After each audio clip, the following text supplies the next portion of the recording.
LiberalViewer presents. So, welcome to the September 16th edition of LiberalViewer Sunday Live Clip Roundup. Thanks for joining me. I've picked out the weekend's 9 best, most newsworthy clips for what should be a really educational, informative, fair use media criticism and political analysis show for you all tonight. The political comedy source, again, until the return of Saturday Night Live or my finding of some other good political comedy source to use for one of these shows. I'm still sticking with some Real Time with Bill Maher clips.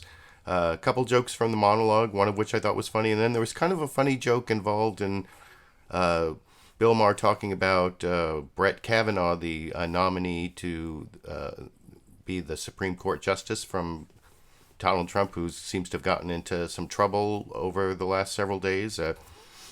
That's the first topic I'll be covering.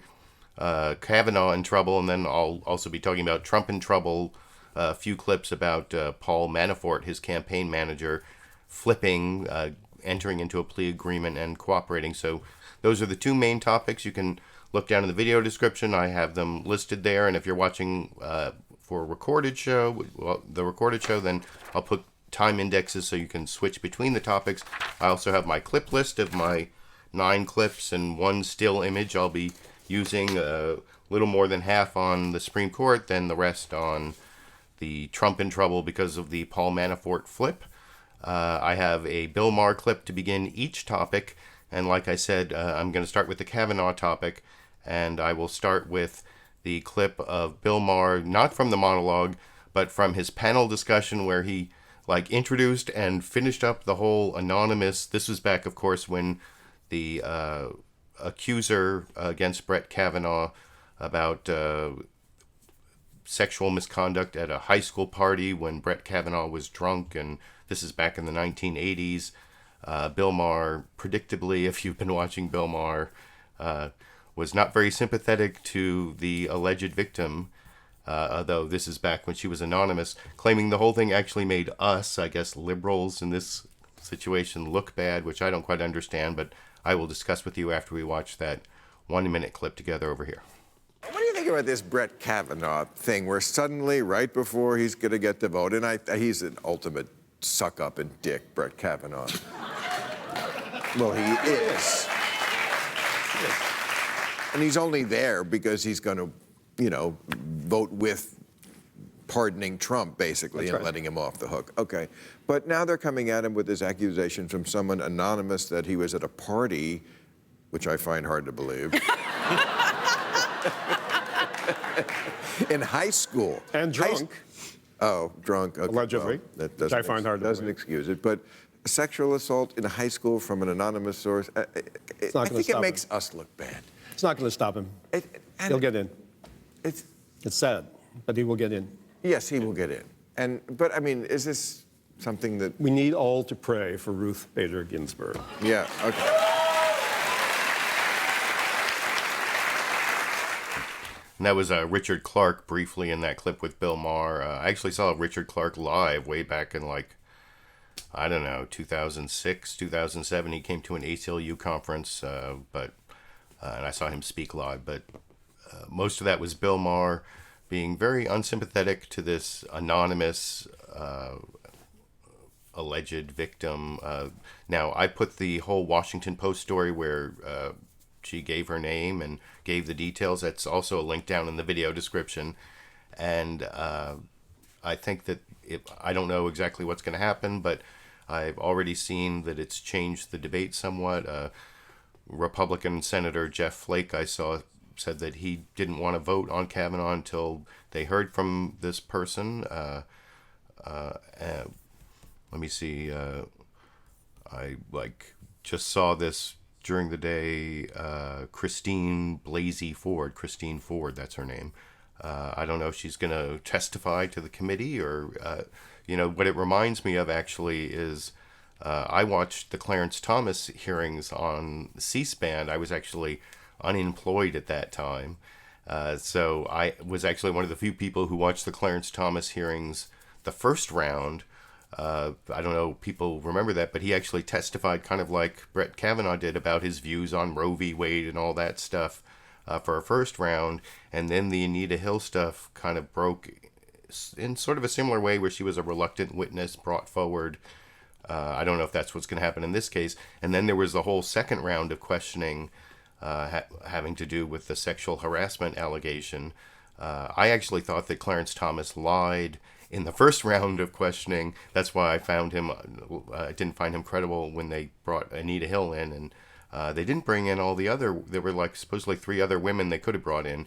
But in the first round of questioning, there was one thing, was it Joe Biden? Maybe someone asked him if he had ever discussed the case Roe v. Wade. And, he's a lawyer and he went to law school and all, but he claimed, oh no, never discussed Roe v. Wade, and never thought about Roe v. Basically, he never even considered the topic of Roe v. That was when I thought he was not a credible witness. That's when I thought he lied to the committee before the whole Anita Hill thing came up. So I don't know if the Brett Kavanaugh hearing will go that way, but it does make a difference. I'm going to show you first a 4-minute clip from CNN State of the Union where Jake Tapper gives a brief introduction about the allegation against Brett Kavanaugh before the Washington Post story broke and the name came out. This is a questioning of one of the most conservative Democrats in the Senate, Doug Jones. He's the one who won in Alabama because Roy Moore had allegations of being a pedophile against him. And so you would think he would, and that actually comes up in this 4-minute clip. But he sounds like he's ready to approve Kavanaugh if the allegation remains anonymous. But you'll see, I'll show his tweet later, but that came out after the Washington Post story. But here's Doug Jones on State of the Union talking to Jake Tapper after a brief introduction of the topic. Over here. Welcome back. President Trump's Supreme Court nominee Brett Kavanaugh is denying a serious allegation of sexual misconduct leveled by an anonymous woman. In a letter given to Democratic Senator Dianne Feinstein, the woman claims that while they were both high schoolers in the 1980s, Kavanaugh held her down and tried to force himself on her at a party. Kavanaugh has issued a flat, unequivocal denial. Quote, I categorically and unequivocally deny this allegation. I did not do this back in high school or at any time. The chairman of the Senate Judiciary Committee, Republican Chuck Grassley, says he has no plans to delay Kavanaugh's confirmation vote, but the story is now part of the debate over the Supreme Court nominee and something every senator will need to weigh. Here with me is a senator whose vote could be a deciding factor in Kavanaugh's confirmation, Democratic Senator Doug Jones of Alabama. Senator, thanks for joining us. You're hoping to meet with Kavanaugh this week. Are you going to bring up this accusation? Oh, I'm sure I will if I get a chance to meet. It's a very serious allegation, but at this point, it's an anonymous letter. You're not going to be able to really test it unless somebody comes forward with more information. But if I get a chance to meet, I obviously would have to bring that up. We're only talking about it because your fellow Senate Democrats had this information in late July, didn't do anything about it, and then leaked it a few days ago. As far as I can tell, they didn't do anything during the hearing process, including the behind closed doors, the closed session, and the written answers. Do you have any issues with how your fellow Democrats have handled this allegation? Well, I think that it should have been brought up at least behind closed doors. I mean, it's a really serious allegation. At the same time, it's a very difficult situation when you got allegations like this, very sensitive allegations that are important, and you want to respect the wishes of a victim as well as be fair to the person that's being accused. I think it's a difficult spot to be in. I wish someone had talked about it early on. It could have maybe been cleared up. I think at this late date, we're going to have to wait and see if this person decides to come forward to test that in the light of day. Similar to what happened in my race, Jake, you've got to have that in the open and tested in the sunshine of the media and other things in order to judge the credibility. Well, that's the thing. I mean, in your race, the accusations against your Republican opponent, Roy Moore, were on the record accusations with corroborating evidence, individuals who were told at the time, 4 women who came out publicly and talked about it. Is the standard now for Senate Democrats one anonymous allegation? No, I don't think so. I don't think it's that at all. I think you are going to see this nomination move forward. There's really not much that can be done unless this person comes forward and you can see this and talk to the person who wrote that letter. I just think an anonymous letter to derail something at this late date is just not a good practice. And I don't think it will happen. But there is still time, Jake. There is still time. And I'm sure that there are people talking about this. And there is still time for this to come forward and to shed more light on what may or may not have happened back some 30 years ago. You still have yet to announce how you're going to vote on the Kavanaugh nomination. You represent a state, I don't need to tell you, it's pretty red. Donald Trump won Alabama by 28 percentage points. Don't you think, just empirically, a majority of your constituents want you to confirm Brett Kavanaugh? Well, it's been interesting to get the letters and the cards and the phone calls, and it's not been as overwhelming as you might think. It's not been anywhere close to the 28% of the vote that Donald Trump got. There are people that believe very strongly on both sides of this issue. So that is one reason I am spending as much time as I am. I had a process that I set up early on to go through all of the documents, to go through all of the speeches, to go through all of the opinions, to try to listen to the hearing, which we did, make those notes, ask, write down our notes for questions, and hopefully meet with him. If I don't get a chance to meet with him, then I'll obviously have to go with what I've got. But I think right now, we're still in our deep dive, and we've got a few more days to do that. And another major news this. So that was Senator Doug Jones of Alabama, a Democrat, but just barely a Democrat. Sounded to me like, you can tell me what you think down in the comment section, but it sounded to me like he was trying to hedge as long as possible, that if this had remained an anonymous allegation, he might well have just, especially if he didn't get his chance to meet with Brett Kavanaugh. I don't know if that's going to happen or not, but that supposedly he was going to get a chance to meet with Brett Kavanaugh and ask him about the allegation, among other things. But it sounded like he was going to follow this strategy that I think a bunch of red state Democratic senators would follow, is like, wait and see what Susan Collins, the moderate Republican from Maine, and Lisa Murkowski, the more moderate pro-choice Republican from Alaska, they see if all the Republicans stick together, then maybe some of the Democrats might peel off to make themselves look moderate to their red state voters. That seems to be like what Doug Jones was going to do there. That's the feeling I got from watching that clip. You can let me know what you think down in the comment section. But after the Washington Post story broke, you can see there's the Washington Post breaking the story, retweeted or subtweeted by Senator Doug Jones, saying that it's a brave step and it's more important than ever to hit the pause button until we can fully investigate. So we can't rush forward. Well, I mean, you can read it. So that seems a little bit more definitive from Doug Jones. But I mean, Doug Jones is not really my kind of Democrat.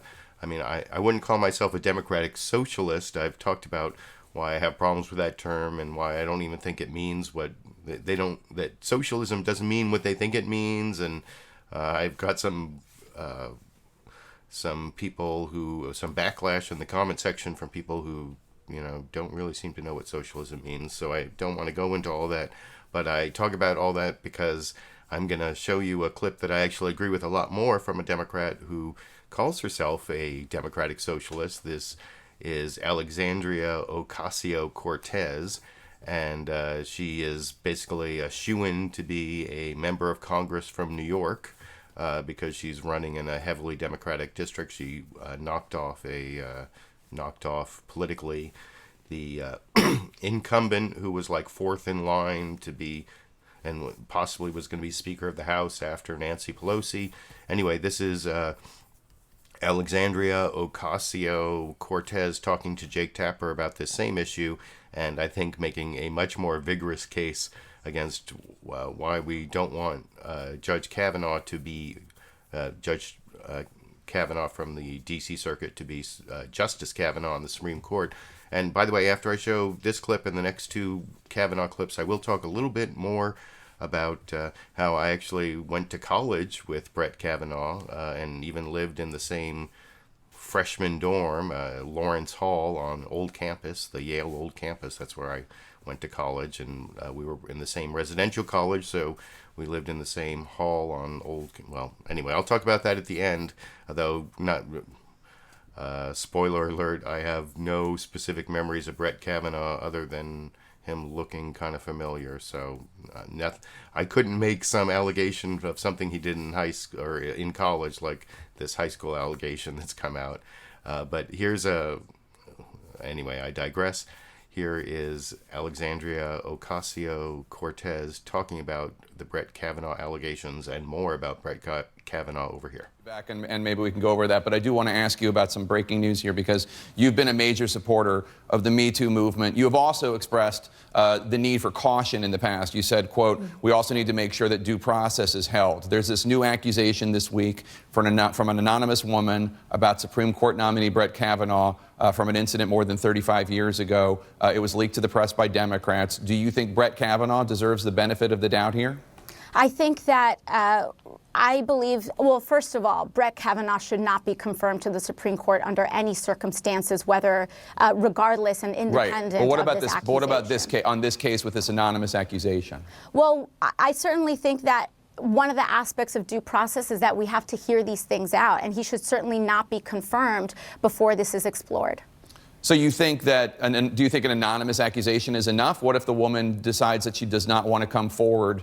There are a lot of people who think that the kind of due process you've called for has not happened here. This was not raised in the public confirmation hearing. It was not raised in the written requests for comment. It was not raised in the private closed session. There is a way, a process for this to happen. The Democrats had this information in July, but it didn't come out until a few days ago. Yeah, again, I think that really when we talk about process and due process and justice, it must center on the victim. I cannot say what should be done and what should not be done, because what we need to make sure is that there is due justice for the victim in this case. A lot of that depends on if she wants to come forward, if she chooses to remain anonymous, or frankly, when it comes to behaviors like sexual assault, it's about power. And often when it comes to behaviors of sexual assault, they are not one-off incidents, they are repeated. So perhaps this woman chooses to remain anonymous, but if her account is true, there could potentially be other victims out there that are scared to come forward. And this could potentially be an act of solidarity and for them to air that out if they exist. But does the accused deserve any due process as well? Well, due process is about justice for all folks involved. And when we have a lack of process, then we have a lack of justice for both victims and the accused. But what is going on right now is that there is not due process, and we're looking at brushing a potentially an extremely concerning incident under the rug, which should not be occurring, especially when it comes to a Supreme Court nomination in which the Republican Party has already demonstrated that they will not disclose or they will not really unseal a lot of the documents, which they frankly demanded of Democratic nominees for the Supreme Court. They wanted to make sure that, look at what they put Merrick Garland through. Look at what they put Sonia Sotomayor through. Yet they want to kind of hide almost everything about Brett Kavanaugh's history. And so I think that what this is that this is part of a pattern. And it is a pattern of keeping this nominee in the dark ahead of his nomination. All right, Alexandria Ocasio-Cortez, thank you so much for being with us. We appreciate it. President Trump said he was, quote, sad. So I actually like Alexandria Ocasio-Cortez, and I think she's a fairly charismatic speaker. I think she did, compare her to old white guy Doug Jones from Alabama there, who is a former lawyer, or not former, who's a lawyer. I think he's a former prosecutor. If I remember, didn't he prosecute the KKK or something? That's what I seem to remember about Doug Jones from the Senate campaign. He's been in the courtroom and stuff, and I actually thought that Alexandria Ocasio-Cortez was a more dynamic, charismatic speaker than Doug Jones. Whether Doug Jones was better at sticking to talking points, maybe, I don't know. But anyway, you can let me know what you think down in the comments section. And I wanted to compare those two interviews from Jake Tapper. Oh, before I get to the next clip, I did also want to talk a little bit about due process. I actually watched Justice with Jeanine Pirro, or whatever the name of that Fox News show is on Fox News last night or the night before, where she was talking about this whole anonymous allegation, which isn't anonymous anymore, against Brett Kavanaugh, and talking about, well, whatever happened to innocent until proven guilty. That is actually not the correct standard. I used to be a criminal defense attorney. I believe in innocent until proven guilty, although she said it was etched in stone somewhere. And actually, if you look at your Constitution, if you have a copy of your Constitution, by the way, if you're one of my Patreon contributors, if you're a patron at a $10 level or above, at a link down in the video description, you can get one of these Constitutions. Which reminds me, I should also thank the Super Chat contributors so far, which are also very helpful. More than half of my YouTube income doesn't come from advertising anymore. It comes from people like...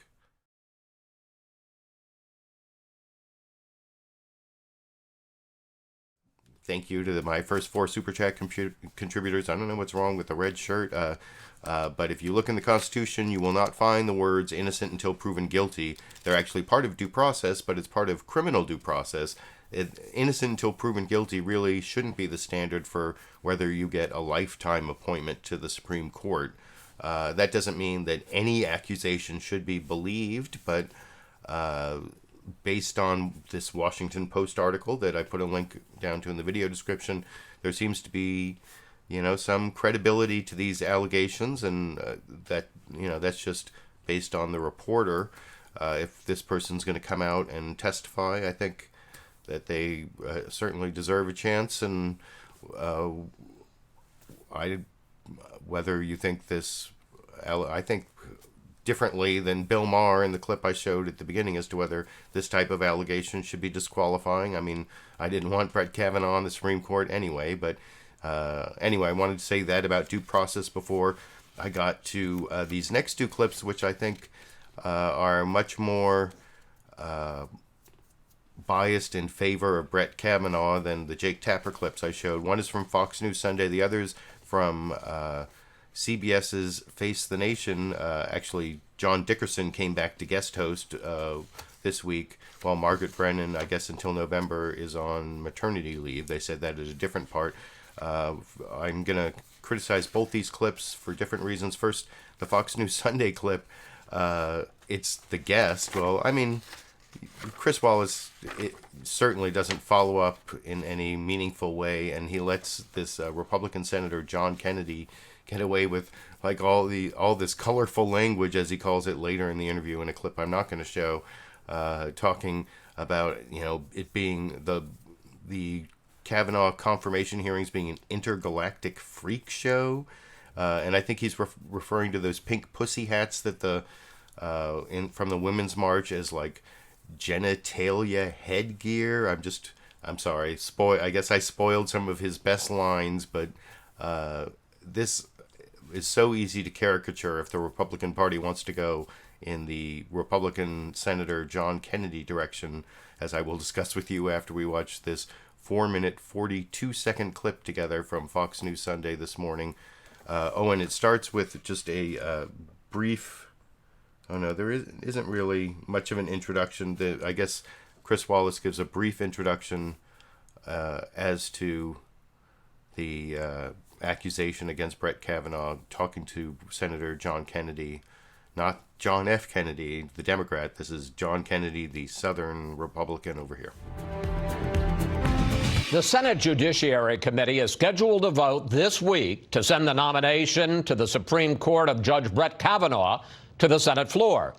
But will a letter accusing Kavanaugh of sexual misconduct in high school derail his confirmation? Joining us now from Louisiana, Senator John Kennedy, a Republican member of the Judiciary Committee. We should note we invited all 10 committee Democrats to join us today. None of them accepted. But we're happy to have you, Senator Kennedy. What do you make of this allegation against Kavanaugh back when he was a teenager? Do you think it'll do anything to derail his nomination, his confirmation? I'm fairly confident that our founding fathers did not intend the process to work this way. So far, it's pretty much been an intergalactic freak show. Senator Grassley, our chairman, did the best he could at the hearing.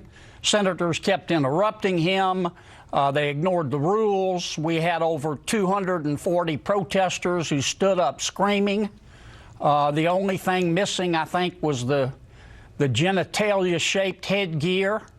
There were wild accusations about Kavanaugh, that he's evil, he hates women, he hates children, he hates little warm puppies. And now we have this recent allegation by Senator Feinstein. I mean, here's what we know. She's produced a letter. It's a secret letter, and we're not entitled to see it or know who wrote it. It supposedly was put together with the help of Stanford Law School. The lady in the letter says that 35 years ago, when she was a teenager and Judge Kavanaugh was a teenager, he allegedly made sexual advances against her at a party. Now, Kavanaugh denies it. The only other person in the room denies it. Senator Feinstein's had the letter since July for 3 months. She said nothing. Nothing. Zero. Nada. Zilch. She didn't say anything in the confirmation hearing. She didn't say anything in our confidential session with Judge Kavanaugh when the senators and the nominee met privately. And now, after it's all over, she produces the letter. I think, Chris, in my opinion, most Americans are looking at this, most mainstream Americans, and they're thinking that Congress has hit rock bottom and started to dig. And I have been embarrassed by the whole process. And frankly, I'm no disrespect to Senator Feinstein or to Stanford Law School, but I'm a little bit offended. I sit on Judiciary Committee. They've had this stuff for 3 months. If they were serious about it, they should have told us about it. Okay, so that was a full answer. Do you think that your committee will approve the Kavanaugh nomination and send it to the floor on this week as scheduled? Yes, I think the vote will be 11-10. That's a straight party line vote. Straight party line vote. I think the nomination will come to the floor. That'll be up to Senator McConnell. I think every Republican will vote for Judge Kavanaugh. I think at least 2 and probably more Democrats will. You may disagree with Judge Kavanaugh's political or judicial philosophy. I don't.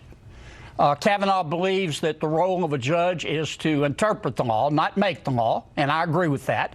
No fair-minded American can believe that he's not qualified. He went to Yale Law School. He didn't get his law degree from Costco. He has a total command of Supreme Court precedent. I think he's a legal rock star. Now, this new allegation, I don't know what our Democratic friends expect us to do. What do they want us to do? We got a letter, but it's secret. We don't know who wrote it. All we know is that a female wrote it from California, and Stanford Law School helped to write it. And we can't see who are going to cross-examine? Senator Feinstein? I mean, give me a break. I want to ask you, So that was the last of Chris Wallace's follow-up, which wasn't much. He was pretty much on the senator's side there, talking about how old the allegation was, and it was anonymous at that point. But as promised and kind of spoiled, there was some very, very colorful language in Senator John Kennedy's assessment of this anonymous allegation against Brett Kavanaugh. And similarly to my Chris Wallace criticism there, I think John Dickerson over on CBS's Face the Nation also was very helpful to his Republican guest, Tom Tillis. This was after a long talk about the hurricane. Most of the news analysis shows had long segments talking about the hurricane, also about Trump's reaction to the hurricane in Puerto Rico, turning into like a Hurricane Maria denier or whatever, like the 3,000 deaths didn't really happen or whatever. That's all stuff I'm not really covering, but that's one of the reasons my clips are so short this week, because I'm not covering all this hurricane coverage, just the two topics I did choose, Kavanaugh and then the Manafort flip, which I'll get to in a minute. But I have one more of the Kavanaugh clips before I talk about what I know of Brett Kavanaugh's time as a Yale undergraduate based on my time as a Yale undergraduate at the same time. I want to show John Dickerson here.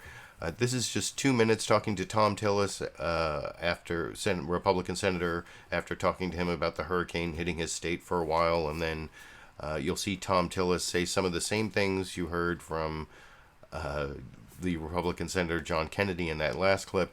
And John Dickerson's follow-up is actually like, oh yeah, that's right. It is like a secret letter and like long ago and over 30 years and much more than 30 years. Anyway, here's the John Dickerson clip I'm talking about, and the final clip about the Brett Kavanaugh scandal that is breaking this week apparently over here. And you got a vote on Tuesday in the Judiciary Committee, which you sit on.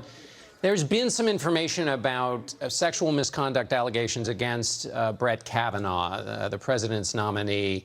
Have you looked at the letter that is now a part of his file? Have you looked at that?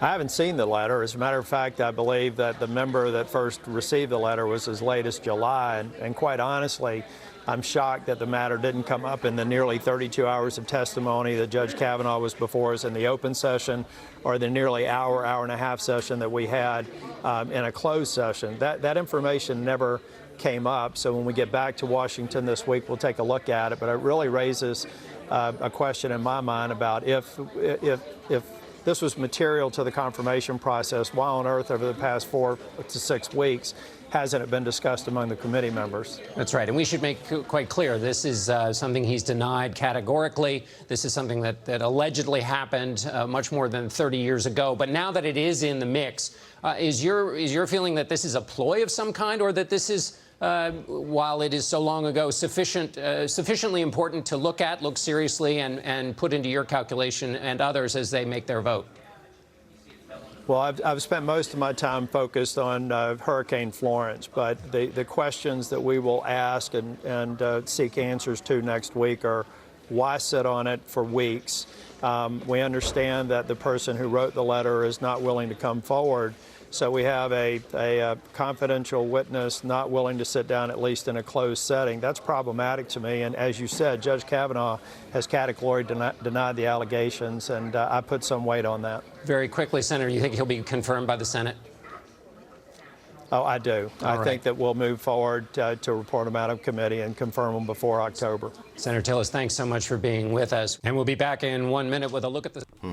So do you agree with me that the follow-up question there from John Dickerson was overly solicitous of the Republican talking point spin position that Tom Tillis was giving about?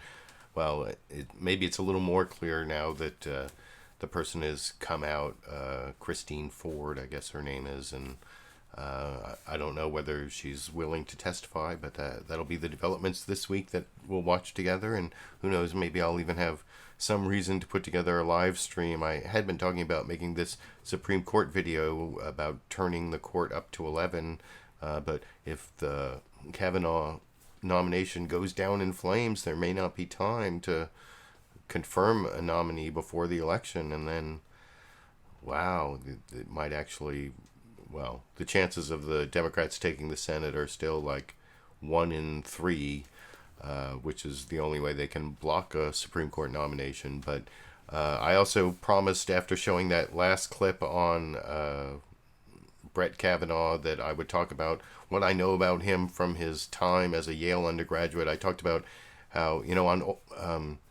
Yale is split up in, I think when I was there were 10 residential colleges, although I think there might be 12 now, or this is in the 1980s, although I actually didn't get my degree till early 91, but I dropped out between my sophomore and junior year, and you don't need all this information.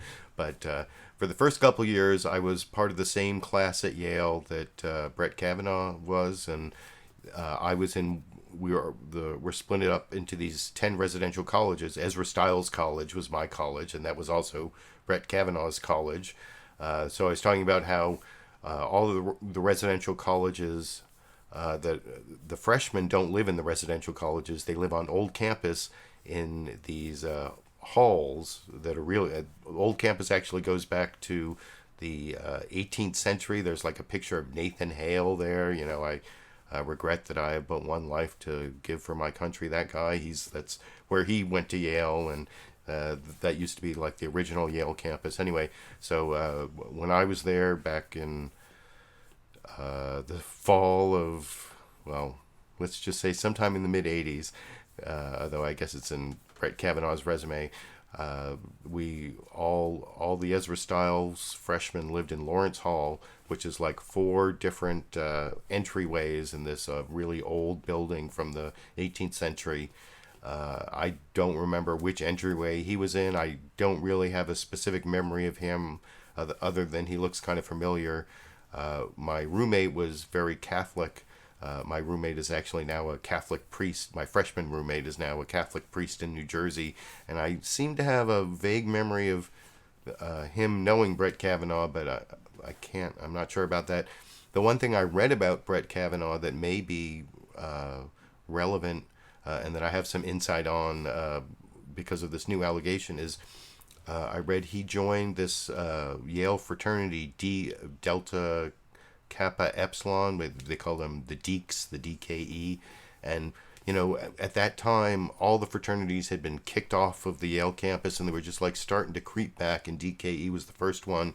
And they had like a real reputation for being hard drinking and kind of misogynist. You know, I mean, that's not like really something that they're like, oh, the rare fraternity with a reputation for being hard drinking and misogynist. No, that's like pretty much all fraternities. But I specifically remember that there were like controversies on the Yale campus about the drinking and the misogyny of DKE, the fraternity that Brett Kavanaugh apparently belonged to in that time period. So that was the big insight I was going to give you based on, but like I said, I don't actually remember Brett Kavanaugh, even though I was there in his class for the first couple years before I dropped out for a couple years and returned and got my history degree. And that's one of the things I use to give you my commentaries. I have my Bachelor of Arts in History from Yale University, which actually had a really great history department at that time. I think they still do. And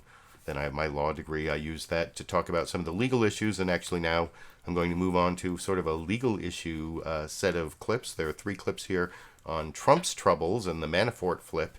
And I'm going to start as it promised. So this is the new topic, and this is the Bill Maher clip from his monologue talking about Manafort flipping. And I think there's one joke in here that's okay, and then the last joke, kind of borderline, I don't know, in a way it sort of underlines some of Bill Maher's problems that I showed in the first joke. Maybe not, I don't know. You can let me know what you think after we watch that 1-minute clip from Bill Maher's monologue last Friday, and the monologue is available free on YouTube at a link I put down in the video description. And I will talk about this clip with you after we watch together here. All the weather buried the big news. Paul Manafort flipped on Fat Donnie.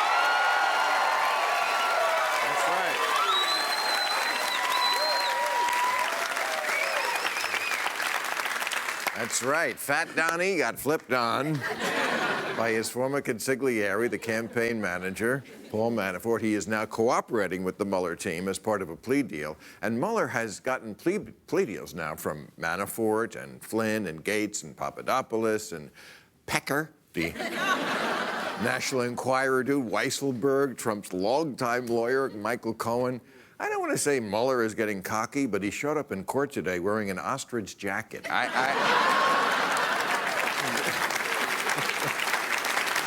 mean, Trump's paranoia level now is just off the chart. I mean, is there anyone who wouldn't rat him out?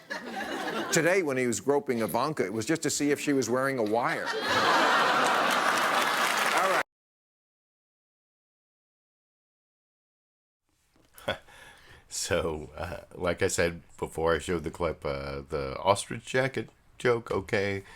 Ivanka groping joke, not so sure. You can let me know what you think down in the comment section. I was sort of reading the live comments during that clip, but I want to get to all of these clips are kind of briefer. There's like a 1 minute 4 second clip, a 1 minute 3 second clip, and then 2 minute and 25 second clip before the bonus Sandy Dash clip. I have Sandy and Dash in there before the show and sort of a pre-show clip over in the other room. I got them both together. It's easier for me to get them together now that I'm an empty nester. I took my daughter off to her gap year, and so now, especially the cat who used to spend time in my daughter's room now is like very lonely and much more clingy, and so it's much easier to get the Dash and Sandy clip. So I will have a Dash and Sandy clip at the end. But before I do that, I want to get to these 3 clips. The first 2 are brief news summaries.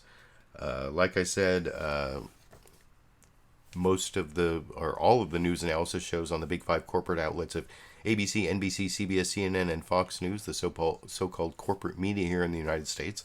I guess I didn't say that at the beginning.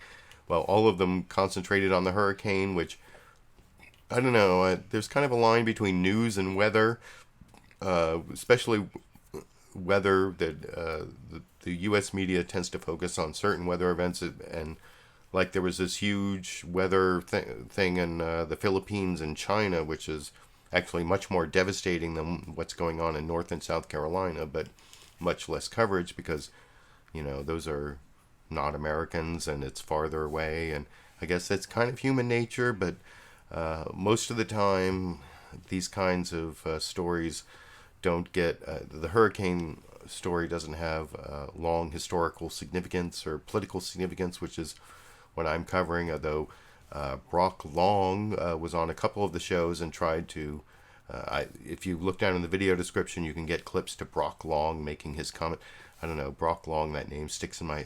Was that like one of the characters in Boogie Nights? But anyway, maybe that's just... No, I'm misremembering something there. But he's the head of FEMA, and he tried to explain away how Donald Trump is the Hurricane Maria hitting Puerto Rico denier and denying the deaths, and he, tried not to contradict his boss while not saying anything that wasn't really untrue, and it was quite a performance, but I didn't take those clips.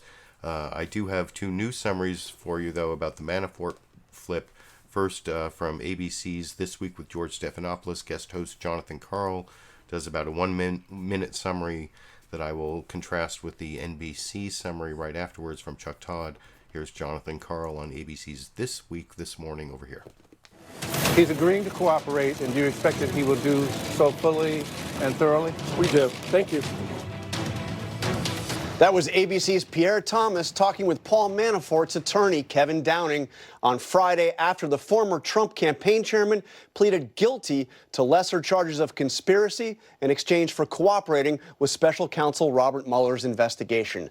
Manafort becomes the 5th and highest-ranking Trump campaign official to plead guilty to criminal charges and to agree to share what he knows with investigators. Manafort's arrangement requires him to answer fully, truthfully, completely, and forthrightly questions about any and all matters, and to furnish all documents and other material that may be relevant to the investigation. He also agrees to testify at any court proceeding and waives the right to have counsel present during interviews by investigators. Joining us now to discuss what this all means, former Whitewater independent counsel Ken Starr, author of the new book Contempt, a memoir of the Clinton investigation. And I kept that playing to the Ken Starr part because he was on a couple of the shows. I didn't take any clips from him.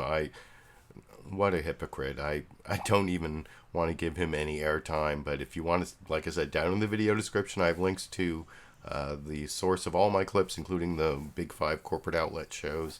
If you want to look at Ken Starr's interview, more power to you. But I liked that news summary from ABC because it showed you how Mueller's been very successful in getting guilty pleas, or I guess they're all like guilty pleas now, from all those people. Manafort was actually a conviction turned into a guilty plea, and then also gave you the details of Paul Manafort's plea deal, all the things like total cooperation, although there's like this news story about Giuliani saying, well, but not anything about Trump or the Trump campaign, which I don't think that that is consistent with any of the other news coverage I've seen. And then I also wanted to show you the NBC Meet the Press news summary from Chuck Todd. This is not from the beginning of the show. Like I said, it was all hurricane coverage. This is from later in the show where Chuck Todd does sort of like all the things that Manafort is connected to. Not the same information, but also sort of a good summary of now that you know the plea deal that Manafort is going to cooperate fully, shown in the ABC clip.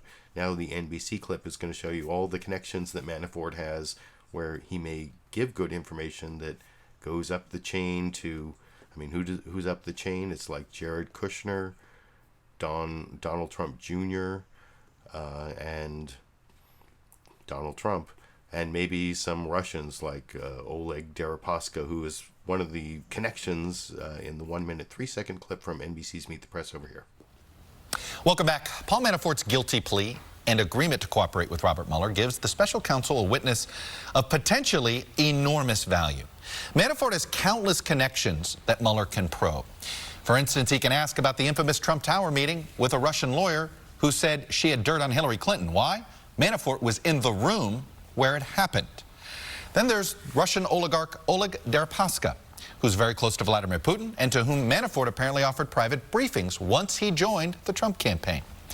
There's Manafort's longtime Russian business partner, Konstantin Kilimnik, who's an alleged longtime Russian intelligence agent.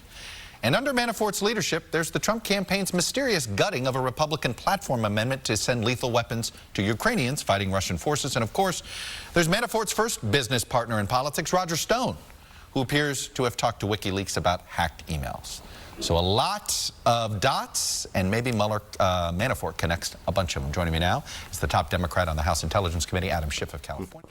And I'm actually going to show you a couple Adam Schiff clips edited together in just a second. But I think I explained what I liked about that NBC Meet the Press clip. The connections tells you what Paul Manafort may contribute if he's cooperating with it. I mean, he is cooperating with Robert Mueller, and these are some of the things he may know about that could really tighten the noose that is already seems to be the legal noose from Robert Mueller. And these next two clips are Adam Schiff talking about, well, in this first clip, the first of the two clips that I've edited together, Chuck Todd asks, would you have cut this deal with Paul Manafort? And he says, well, I don't know about that. I don't know what he's proffering.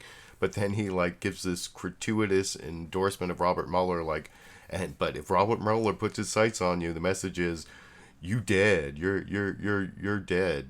You are whatever. You might as well stick a fork in you. You're done. If Robert Mueller puts his sights on you, stick a fork in you. That's basically the first message from Adam Schiff, and then you'll see that when Chuck Todd asks him about whether there's going to be a pardon, Adam Schiff also sort of pivots into this other talking point. No, what this means is what you see here. See, I got the book here. Fear. Pardon talk means Donald Trump is afraid. It's fear. And I actually haven't had a chance to read this book, but I did get it, and I'm still actually reading this Chokehold book, and I have 3 or 4. I don't know exactly what order I'll read them in, but I will read them, and I have more time, so I should hopefully be able to do that. But that is the second message from Adam Schiff, that Donald Trump is afraid, and it kind of jibes with the comedy clip I showed at the beginning, the sort of off-color joke about Trump being so paranoid he's patting down Ivanka, not even to grope her or whatever. That's the same paranoia message in the second part of these two clips I've edited together, the last clip of my program, except for the bonus Sandy and Dash clip at the end for you all over here. You're a former prosecutor. Would you have cut this deal that Mueller cut? Well, I wasn't in the room for the proffer, so I don't know what Manafort has to say. But I do know this, and this is, I think, a couple of the profound implications of this. This sends a message to anyone who is in Bob Mueller's crosshairs right now. You better get to the special counsel and make your deal now, because anyone who gets indicted by Bob Mueller goes down. And the longer you wait to come clean, the worse deal you're going to get, the more time you're going to face. So I think that it obviated the need for these trials, which gives Mueller time to focus on other things. It gives him a key cooperating witness who has already seen what happens when you mess with Bob Mueller. I mean, he tried to essentially tamper with witnesses. He got caught. He went to jail. He better come clean. He's been convicted. Rudy Giuliani, the president's lawyer, has said that Manafort is not disqualified. That's the word he used, from a pardon. Rudy Giuliani also confirmed that Manafort's legal team and the president's legal team had a sharing agreement of sorts. What do you make of the pardon, of Rudy Giuliani still dangling the idea of a pardon out there? Well, clearly the Trump team is terrified about what Manafort may have to say. That's how you view it, that this is about fear of Manafort. Oh, absolutely, absolutely. Now, they may think they know what Manafort has to say because he was part of that joint defense agreement, but they have to know that he may not have told them the full truth.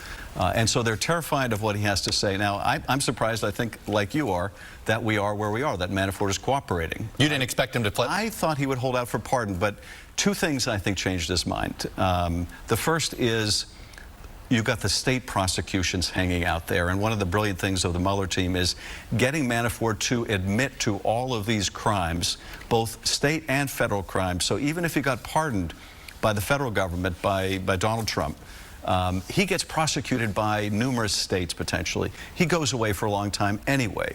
But also Paul Manafort had to conclude, watching the whole Michael Cohen saga, that trust and loyalty with Trump run in one direction only. You're loyal to him. He's not loyal to you.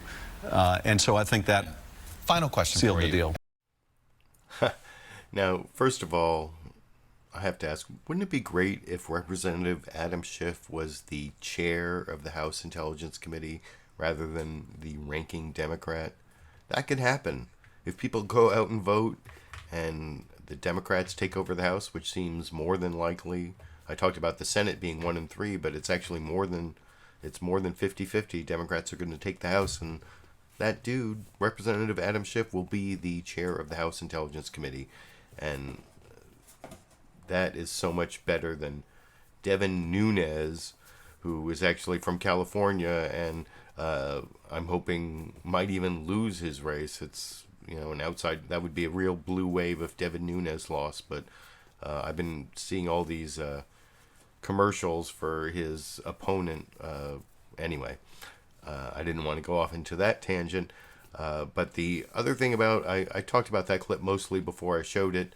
But I thought Chuck Todd did a good job of bringing out all that information better than on any of the other shows, because, like I said, there was way too much hurricane coverage for, according to my personal opinion of the importance. Maybe Hurricane Florence will end up being some historic turning point in history, but I think the Paul Manafort flip is much more of a turning point in history, and that's based on my having a Bachelor of Arts degree in history from an Ivy League institution, as I already explained, so that's got to be worth something.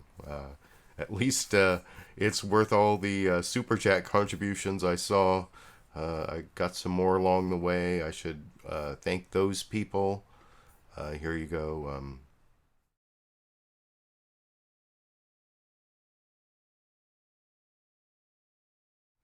So, wow, that's really nice. I'm sorry, it's kind of like, I don't know if you could read all those contributors, and maybe for Sexy Bob I can wear the blue Hawaiian shirt next week. I actually almost was going to wear the blue Hawaiian shirt, but is that really appropriate for a week in which a sexual abuse survivor comes forward and gives her identity to the Washington Post and possibly brings down a Supreme Court nominee? I don't know. Blue Hawaiian shirt. Maybe next week it'll be more appropriate, but I will be back next week. And before I go, I did promise a bonus Sandy and Dash clip for the Sandy and Dash fans out there.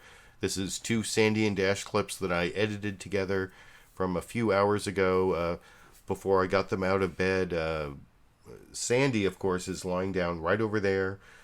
You may have heard her snoring in the background. I heard her snoring in the background during several clips, and now she's going. She's sticking her tongue out, which I think you will see a little bit of brief Sandy tongue action in the 2 Sandy and Dash clips I've edited together for the final 30-second clip of the evening over here.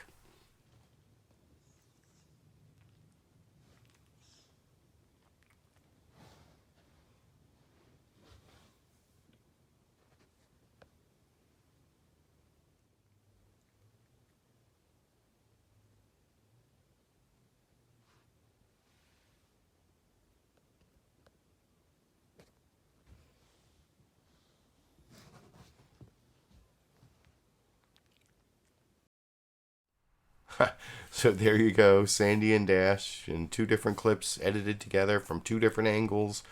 I hope that satiates your need for Sandy and Dash clips for another week.